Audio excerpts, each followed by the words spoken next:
Sündünün harbiy ishlar dasturida qandaq mazmun so'zlandi? Bu men chiqargan dars zodi qandaq, buning ichida qandaq yeyish bari degan do'stlar. Darsning uzunchisi to'van filmga diqqat qilsanglar bo'ladi. Odatdagi bir odam bo'lgan Shaparang polvon bir Chaurinning ojizligini topib oldi.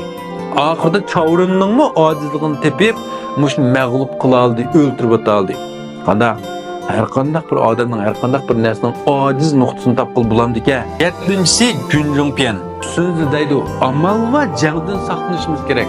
Amal va mudofaa qilishimiz, amal va yushirinishimiz kerak. Bir tan uch parchalik haqida qilsa-da, Liu Bei Machavni shunday hal qildi-ku. Başta Machav ner tatib keldi. Bu vaqtda Zhao Fei'ni o'tirib chiqadi. 208-si Zhu Bianpian.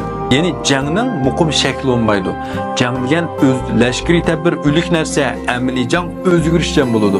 Shu vaqt sharoit, havorayi, yer shakliga asosan tadbirlar chuqum o'zgarishchan bo'lish kerak deydi. Endi bir qism qisqartirilgan mazmunni ko'rib baqtinglar. Endi bu ovozliq asar emas. Men kitobni beboshidan o'qib berganish yo'q. Uning ustiga bunaqaqa Uyg'ur tarjim qilingan qog'ozli kitob emas.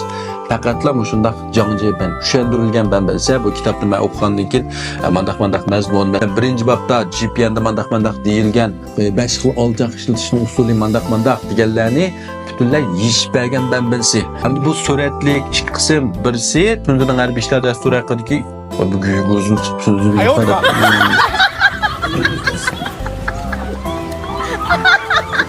Birisi Tundining harbiy ishlar dasturidagi umum bayon. İkincisi 13 bab bo'yicha her bir bablar bo'yicha bayon. Hem astidagi ikkisi mashning MP3 manbasi mazmun o'xshash. Faqat ham suratni ko'mayli anglaydim deganlar ma'no anglasanglar bo'ldi degan gap.